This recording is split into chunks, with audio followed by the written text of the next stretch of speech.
Il existe une mémoire qu'aucun être humain ne possède au sens ordinaire du terme.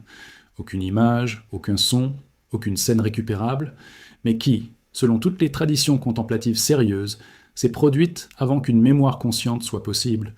La mémoire du moment où cet être spécifique, avec ce karma spécifique et ce degré spécifique de développement de l'ego supérieur, a été attiré dans ce corps, cette famille, ce père. Pas le souvenir d'un choix délibéré dans le sens où l'ego de la personnalité reconnaîtrait comme un choix, mais le souvenir, inscrit non pas dans l'esprit conscient qui n'existait pas encore, mais dans le corps causal de l'ego supérieur, qui a toujours existé, d'une attraction aussi précise qu'inévitable. L'attraction entre l'état de développement d'un ego supérieur qui avait atteint le point où la phase suivante de son voyage avait des exigences spécifiques et un champ de force incarné dans un homme spécifique qui possédait, avec la précision d'un ajustement que la loi du karma produisait, avec son impersonnalité caractéristique, exactement les qualités, les limitations, le karma accumulé, et le modèle de relation avec le monde que l'ego supérieur en question devait trouver comme environnement initial de cette incarnation. Elena Petrovna Blavatsky n'a pas écrit de poésie sur ce moment. Il l'a décrit comme un mécanisme, comme l'opération d'une loi qui n'a pas de favori, qui n'a pas de pitié au sens sentimental du terme, et qui, pour cette raison même, a une justice qu'aucun système humain de répartition des conditions de naissance ne pourra jamais approcher. La raison karmique cachée du choix du père n'est pas cachée parce qu'elle a été délibérément cachée. Elle est cachée parce qu'elle requiert une sorte de regard que la plupart des êtres n'ont jamais développé, le regard qui peut voir au-delà de la surface d'une relation humaine concrète et percevoir, dans la texture spécifique de cette relation, la signature d'un karma, qui est venu bien avant cette vie, et que cette vie est venue compléter d'une manière qu'aucune autre incarnation n'aurait pu compléter à sa place. Ce qui rend le champ de force du père différent par nature de celui de la mère, et par conséquent, ce qui fait de l'analyse du karma paternel un instrument différent de l'analyse du karma maternel, même lorsque les deux s'appliquent au même ego supérieur dans la même incarnation, commence par une distinction que la tradition théosophique fait systématiquement, mais qui est rarement expliquée avec la clarté qu'exige son importance pratique. La mère fournit l'environnement de construction. C'est dans son champ de force que se construisent littéralement les véhicules inférieurs du moi supérieur pendant la gestation et dans les premières années de la vie, dans une période où la perméabilité de ces véhicules est maximale et où la qualité du champ de force auquel ils sont exposés s'imprime en eux avec une profondeur qu'aucune expérience ultérieure ne peut égaler. Ce que la mère installe est installé principalement dans Kama, dans le véhicule des émotions et des désirs, dans le tissu de la vie émotionnelle, dans les schémas les plus profonds de la façon dont l'être se rapporte au plaisir et à la douleur, à la proximité et à la distance, à l'amour et à la peur. Le père constitue la première rencontre. Il était la première figure que l'être en formation éprouve comme étant d'une nature véritablement différente du champ de force maternelle,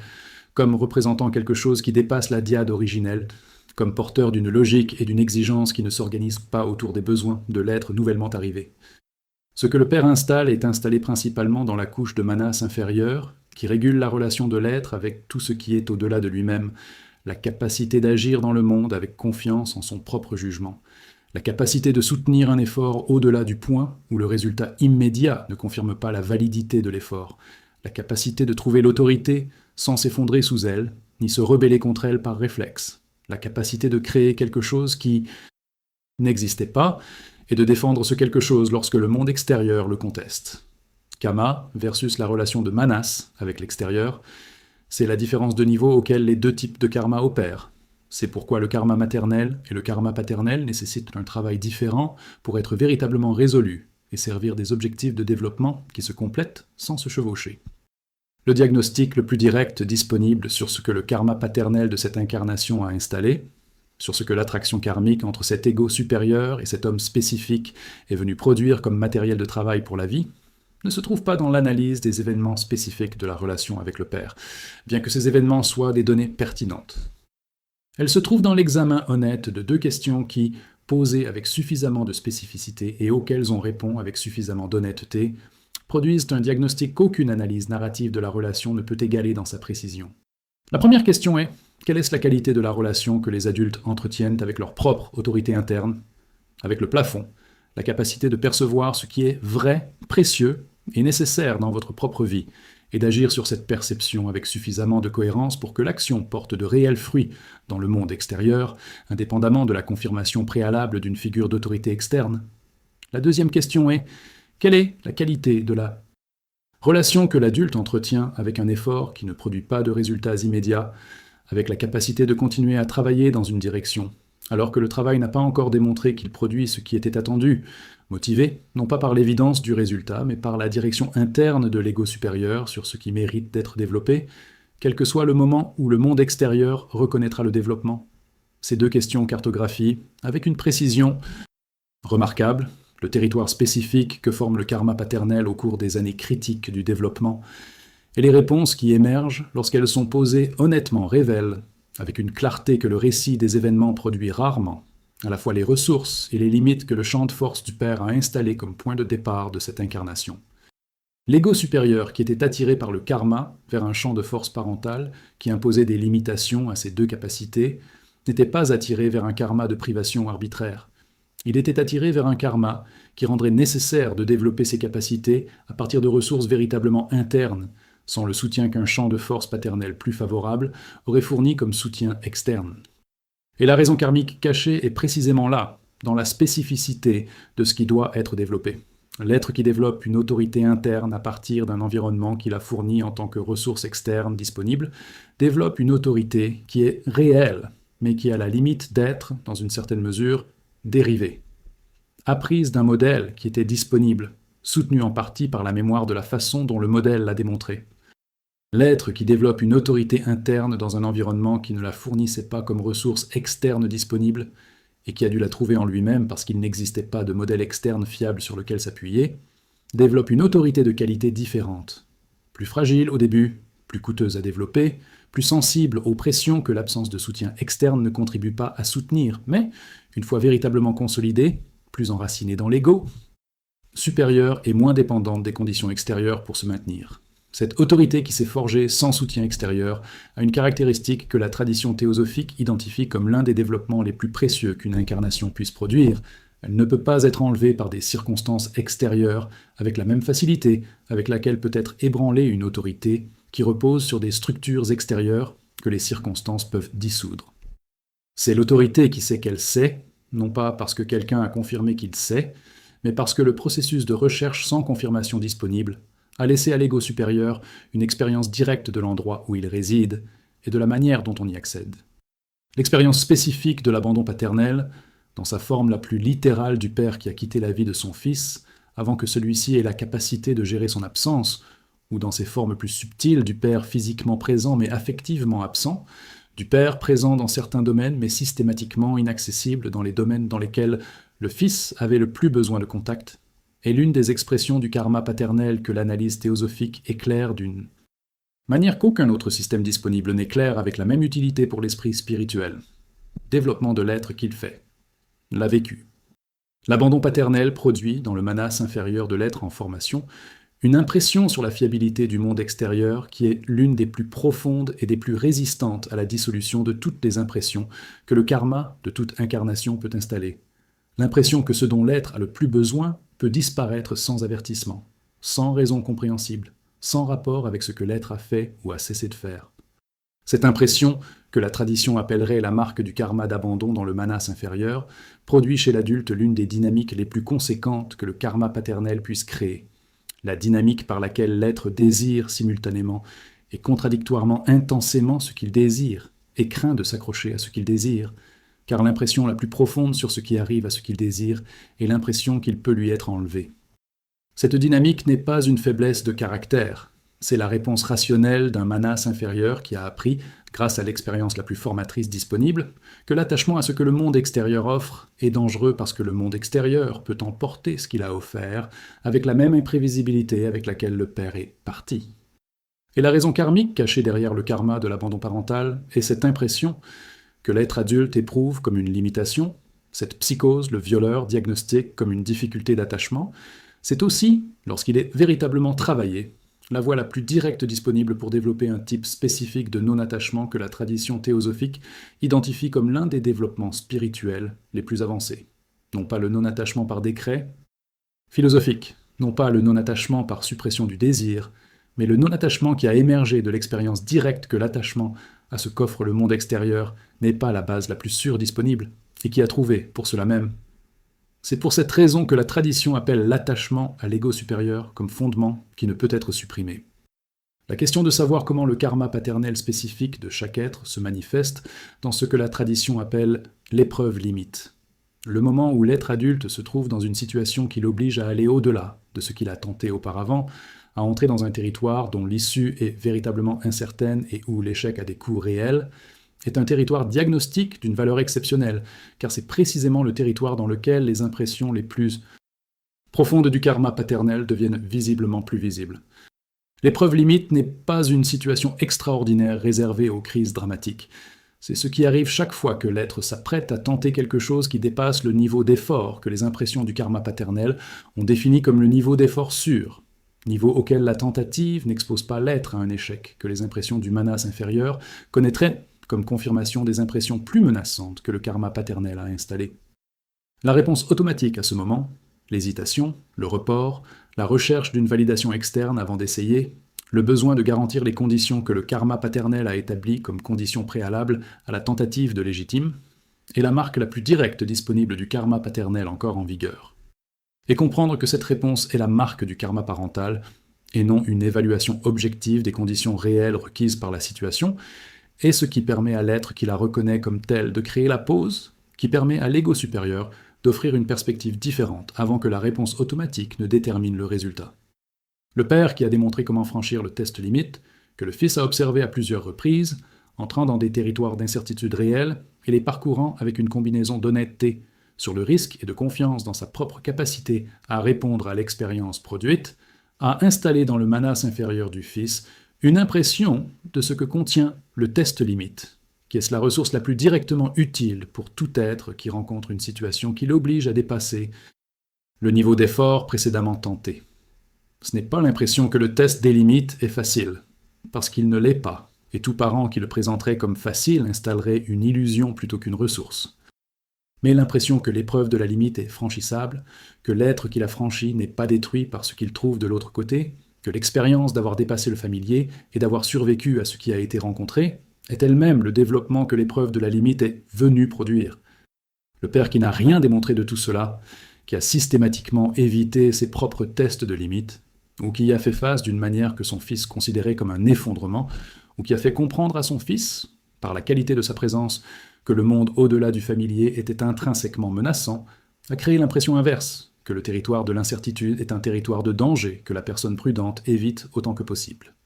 Et l'ego supérieur du fils qui a grandi avec cette impression a, comme l'une des tâches centrales de cette incarnation, la tâche de découvrir par expérience directe, non par conviction intellectuelle, mais par expérience réelle d'avoir dépassé la limite et d'avoir survécu à ce qui a été trouvé, que l'impression installée par le karma paternel sur le territoire de l'incertitude n'est pas la réalité objective de ce que contient ce territoire. Ce que la tradition théosophique appelle le karma d'inversion, le modèle par lequel l'ego supérieur, qui exerçait une certaine fonction dans une relation dans des incarnations précédentes, trouve, dans l'incarnation actuelle, la fonction opposée comme condition de développement,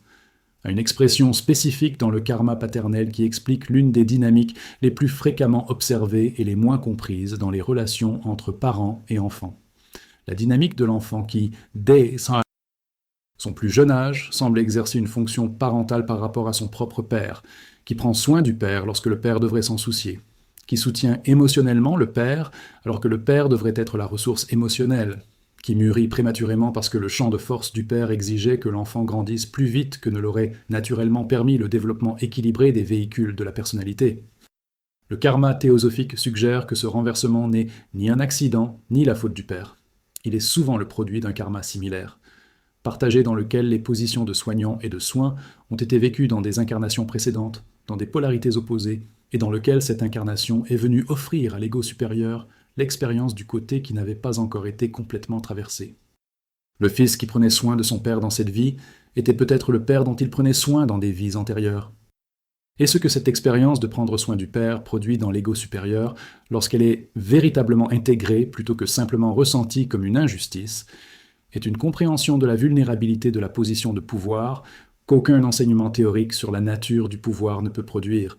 la compréhension qui vient du fait d'avoir vu de près, dans la première figure d'autorité que la vie a offerte, que l'autorité ne protège rien de vraiment important. Le rôle du silence paternel, non pas le silence comme absence de mots à un moment précis, mais le silence structurel que certains pères maintenaient comme manière prédominante d'exister dans la vie de leur enfant. Le silence qui communiquait, par sa cohérence, quelque chose sur la relation entre le père et l'enfant qui n'a jamais été articulé verbalement, mais que le manas inférieur de l'enfant a absorbé avec la profondeur de toute communication qui se produit au niveau non verbal où s'installent les impressions les plus formatrices, est un autre territoire spécifique du karma paternel rarement analysé avec l'attention que sa fréquence, et ses conséquences sur le développement de l'âge adulte le justifieraient. Le père silencieux n'est pas nécessairement le père absent. Il peut être physiquement présent de manière cohérente, il peut même faire preuve d'attention par des moyens concrets, mais il a une qualité de clôture intérieure qui crée autour de lui un champ de force spécifique, le champ de force du manas qui ne s'est jamais révélé, de l'être qui a gardé ce qu'il pensait et ressentait pour des raisons que le fils n'a jamais pu identifier assez clairement pour comprendre ce qu'il y avait de l'autre côté de l'enceinte. Ce champ de force du silence paternel produit dans le manas inférieur de l'enfant l'une des impressions les plus caractéristiques que le karma paternel puisse créer. L'impression que l'intérieur des autres, ce que les autres pensent, ressentent et valorisent véritablement, est un territoire fondamentalement inaccessible, que la communication réelle avec l'intérieur d'un autre être était quelque chose que le monde extérieur n'offre pas de manière fiable, et que par conséquent, l'être qui veut avoir accès à l'intérieur des autres a besoin de développer des capacités spécifiques d'inférence et de lecture de signaux indirects qui sont en même temps, tant l'une des capacités les plus utiles disponibles et l'une des sources les plus d'épuisement disponibles dans la constitution de tout être adulte qui les a développées en réponse au silence paternel de la formation. La raison karmique cachée derrière le karma du silence parental est que cette capacité à déduire l'état intérieur des autres à partir de signaux indirects, à lire le non-dit avec une acuité qu'aucune communication directe ne développe avec la même profondeur, est précisément l'une des capacités que le développement de l'ego supérieur requiert chez tout être qui devra naviguer dans le champ de la conscience humaine avec la sensibilité qu'exige un véritable travail spirituel. Non pas parce que le silence paternel est le seul moyen de développer cette capacité, il existe des moyens moins coûteux, mais parce que l'ego supérieur qui a été attiré par le karma dans un champ de force de silence parental avait besoin, à ce stade de son voyage, de développer cette capacité à un niveau que seul un besoin authentique produit. Et le silence du Père a créé un besoin réel que les paroles du Père n'auraient jamais créé avec la même urgence. L'être adulte qui reconnaît, dans sa capacité à lire ce qui n'est pas dit, l'héritage direct du travail de décennies d'interprétation du silence paternel, et qui par conséquent reconnaît dans le Père silencieux non seulement l'être qui ne s'est jamais révélé, mais aussi le maître qui, par sa fermeture, a forcé le développement d'une faculté que le Fils n'aurait pas connue s'il n'avait pas été forcé de la développer. Cet être pratique exactement le type de lecture de la raison karmique cachée, que ce texte propose comme instrument pour transformer le rapport à l'histoire, lui-même. La dimension du karma paternel qui se manifeste dans la relation de l'être avec l'argent et les ressources matérielles est l'un des territoires les plus évités dans les analyses spirituelles de la relation père-fils, peut-être parce qu'elle exige une honnêteté dans la vie pratique que le discours spirituel préfère souvent éviter.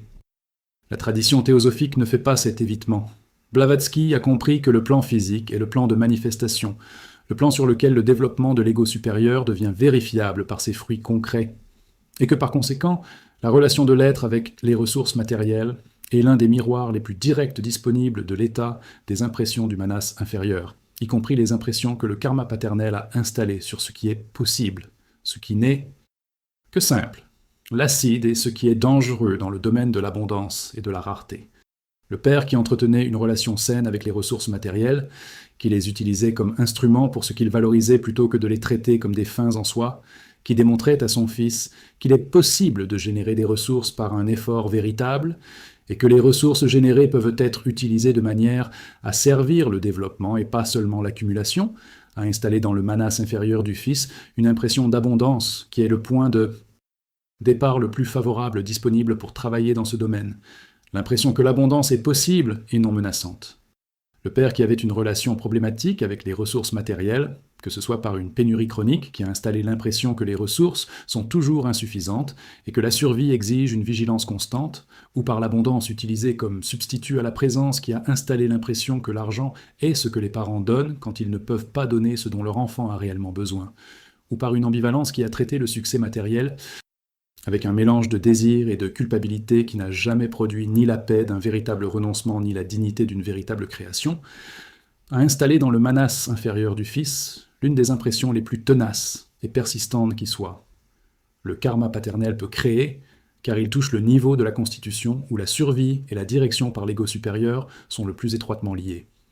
La raison karmique cachée derrière le karma paternel dans ce domaine spécifique est que l'ego supérieur a été attiré dans le champ de force d'un père ayant une relation problématique avec les ressources matérielles nécessaires, comme matériel de travail de cette incarnation,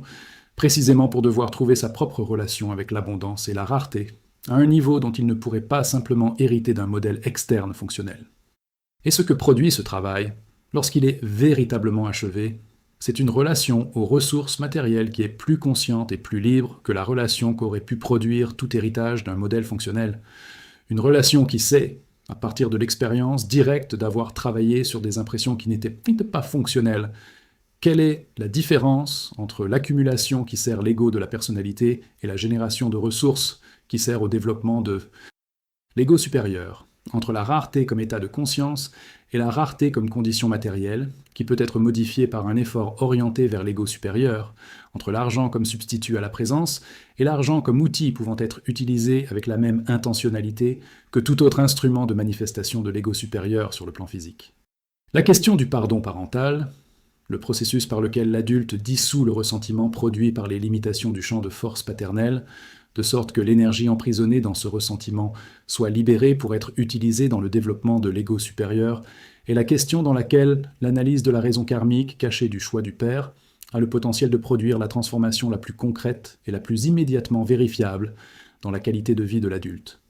Le ressentiment envers le père n'est pas une faiblesse ou une immaturité spirituelle, c'est la réponse naturelle et intelligente d'un manas inférieur qui a reçu moins que ce dont il avait besoin d'une source qui était dans une position unique pour offrir ce qui était nécessaire et qui a enregistré cette privation avec la précision que seules les expériences formatrices ont. Parce que la compréhension de la raison karmique cachée du choix du parent ajoute à l'analyse du ressentiment,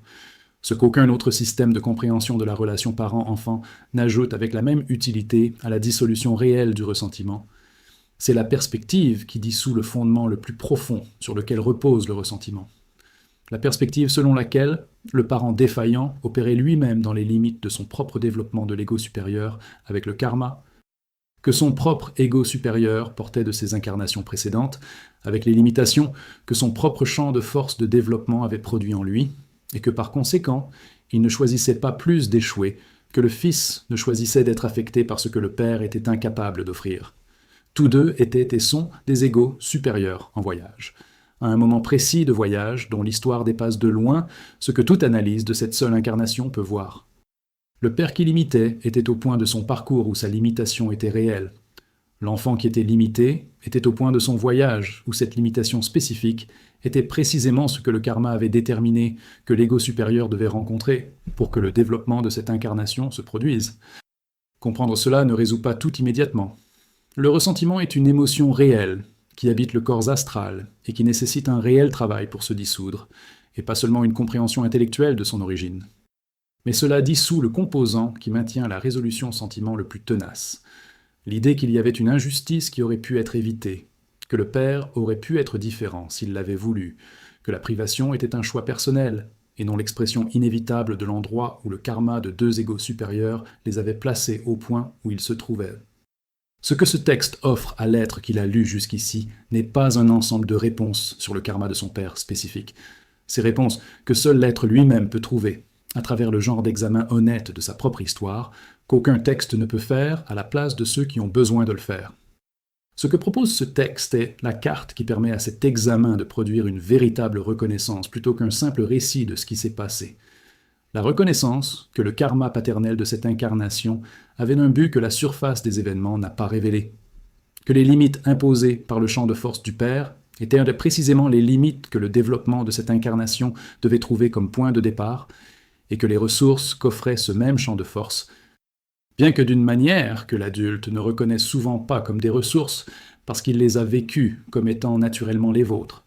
plutôt que comme des cadeaux reçus, il constitue le capital de développement sur lequel le karma de cette incarnation a déterminé que cet ego supérieur disposerait pour travailler tout au long de sa vie. Voir le Père avec cette double clarté, sans la romantisation qui efface ce qui était difficile et sans le ressentiment qui efface ce qui avait de la valeur, est ce que Blavatsky appellerait « voir à travers les yeux de l'ego supérieur », plutôt qu'à travers les yeux de l'ego de la personnalité, qui essaie encore d'obtenir du Père ce que le Père de cette incarnation n'avait pas à donner. Et cette vision, lorsqu'elle est authentique, lorsqu'elle est informée par la reconnaissance réelle de la raison karmique cachée qui a déterminé la configuration, est le début d'une liberté qu'aucune analyse de ce que le Père aurait dû être ne peut produire, car c'est la liberté qui émerge non pas de la correction du passé, mais de la compréhension que le passé était exactement ce que le karma le plus précis disponible a déterminé qu'il devrait être pour que cet ego supérieur arrive à ce moment de cette incarnation, au point où il est capable de poser cette question avec suffisamment d'honnêteté pour recevoir une réponse qui transforme plutôt qu'une réponse qui se contente de consoler. La question de la fierté paternelle et de la présence ou de l'absence de fierté paternelle comme l'un des éléments les plus formateurs du champ de force que le Père a créé autour de son fils en développement est un autre territoire de diagnostic direct du karma paternel que ce texte ne peut conclure sans développer. La fierté paternelle, au sens où la tradition ésotérique la verrait comme formatrice, n'est pas la fierté performative que le Père manifeste publiquement envers son fils comme une extension de ses propres ambitions, bien qu'il s'agisse aussi d'une forme de fierté ayant des conséquences spécifiques sur le manas inférieur du fils.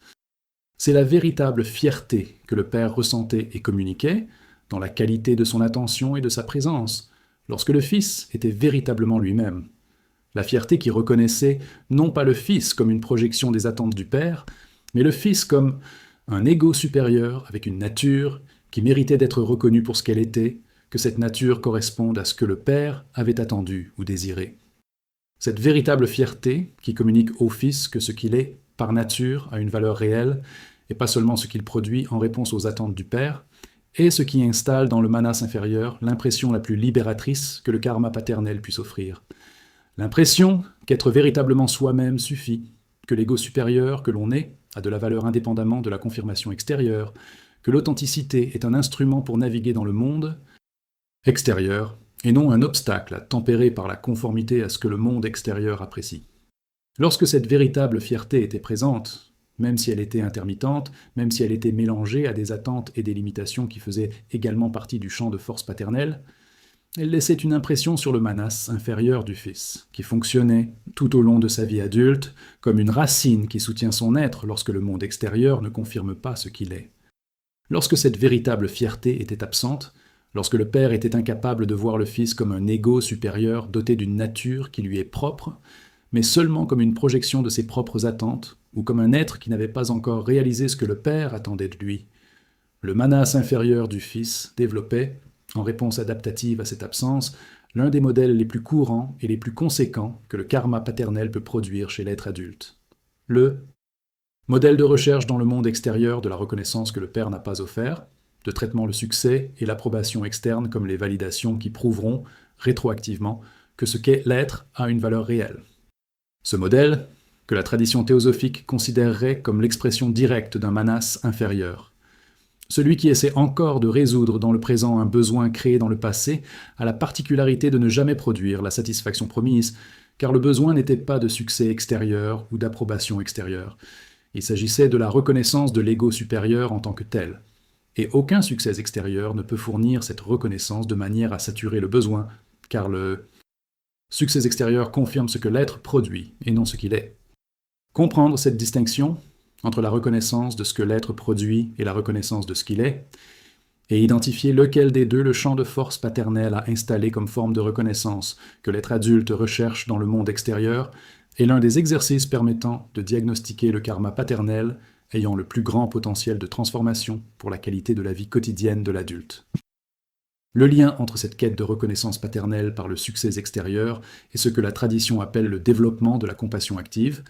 la capacité de voir les autres êtres comme des égos supérieurs, dotés d'une nature qui mérite d'être reconnue pour ce qu'elle est, que ce qu'ils produisent corresponde ou non à ce que l'on attend d'eux,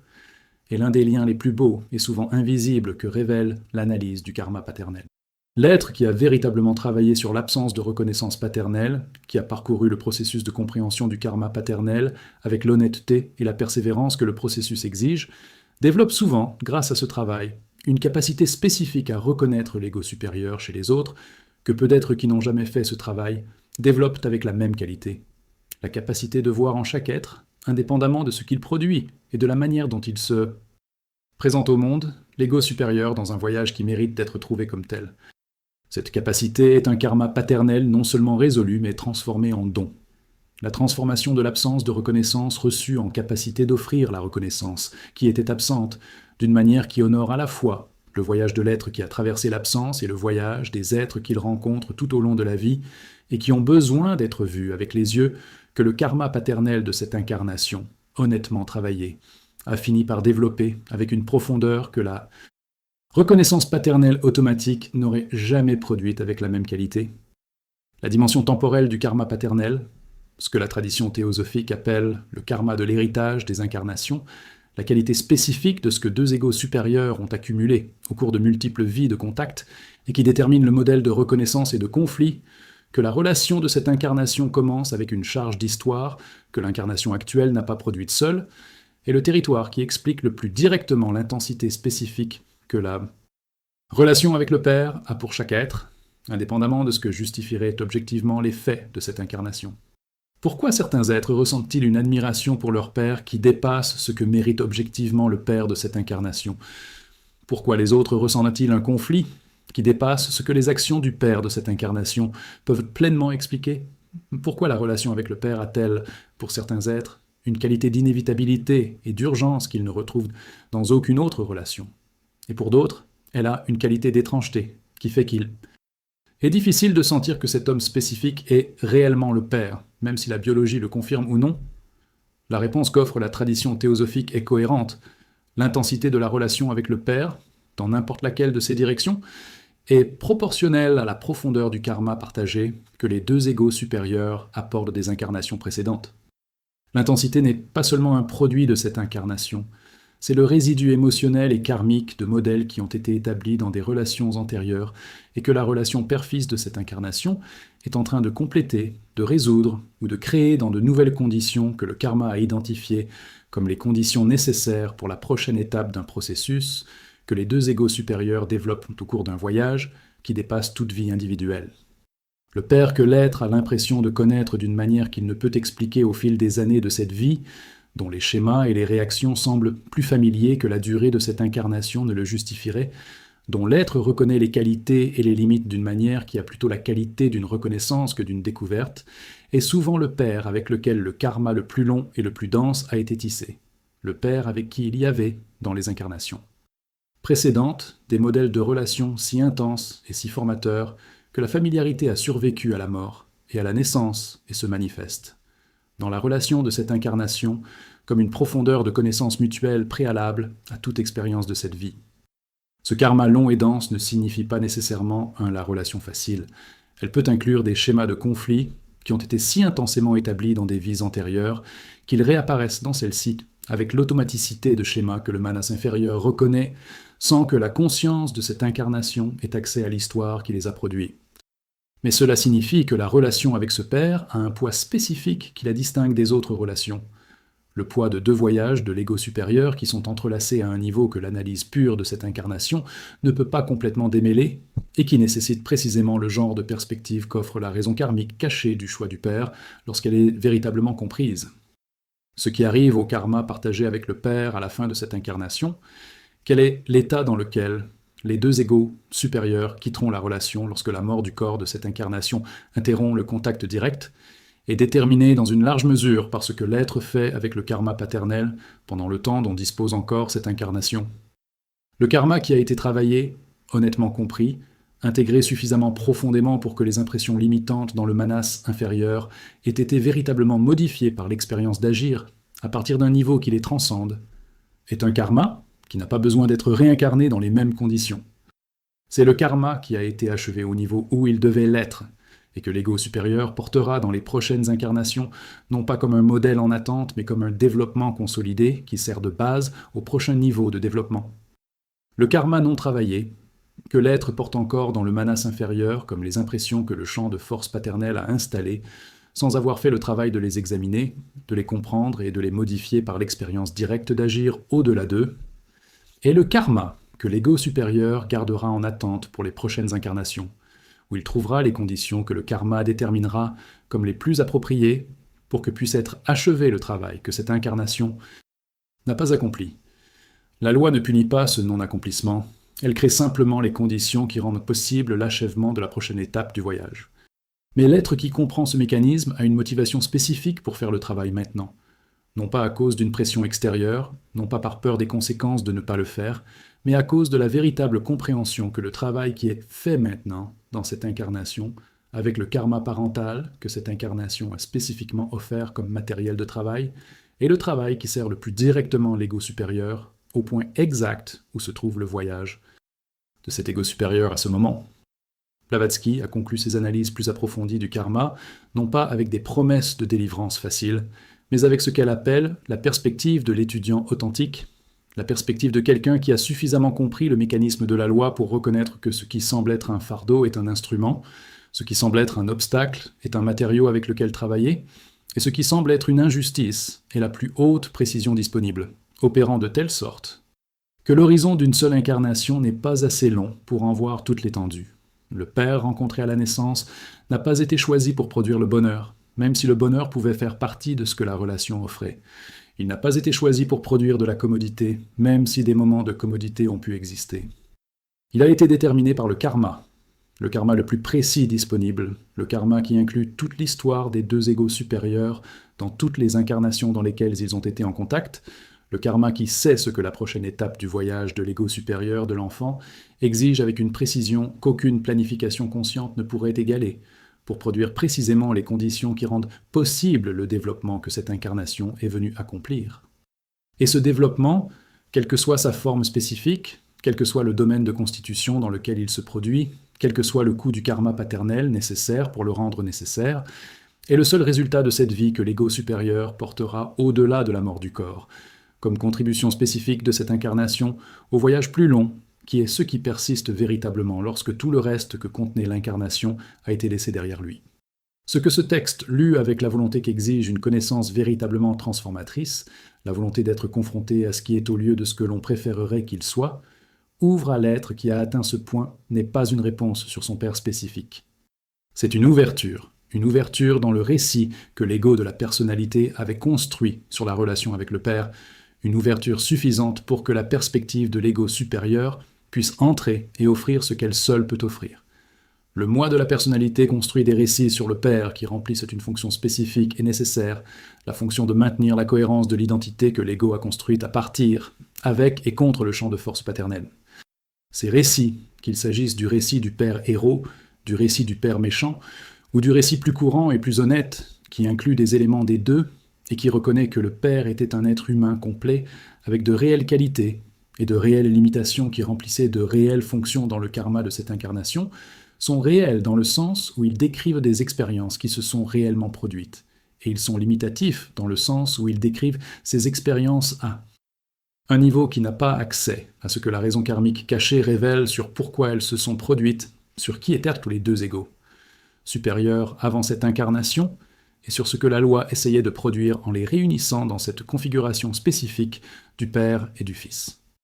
La perspective de l'ego supérieur ne remplace pas ces récits par un récit différent, elle dissout leur suffisance en tant qu'explication finale, en révélant que l'explication finale de la raison pour laquelle ce parent spécifique était dans cette position par rapport à cet être spécifique ne réside pas dans les événements superficiels décrits par le récit, mais dans le karma qui a déterminé les événements avant qu'ils ne se produisent. Et avec cette dissolution de la suffisance des récits de l'ego, vient, pour l'être qui en fait véritablement l'expérience, la perspective la plus libératrice des perspectives disponibles sur la relation avec le Père, la perspective selon laquelle l'histoire avec le Père n'a pas été faite pour l'être, elle a été faite pour l'ego supérieur que l'être est véritablement, avec la précision que seule la loi la plus juste et la plus impersonnelle aurait pu produire, comme matériel de travail. Spécifique dont l'ego supérieur avait besoin comme point de départ pour continuer le voyage, qui est finalement le seul. But, que cela a véritablement compté dans toutes les incarnations, et que ces incarnations servent cet objectif avec une fidélité pleinement visible uniquement lorsque la perspective est suffisamment large et longue pour voir l'arc.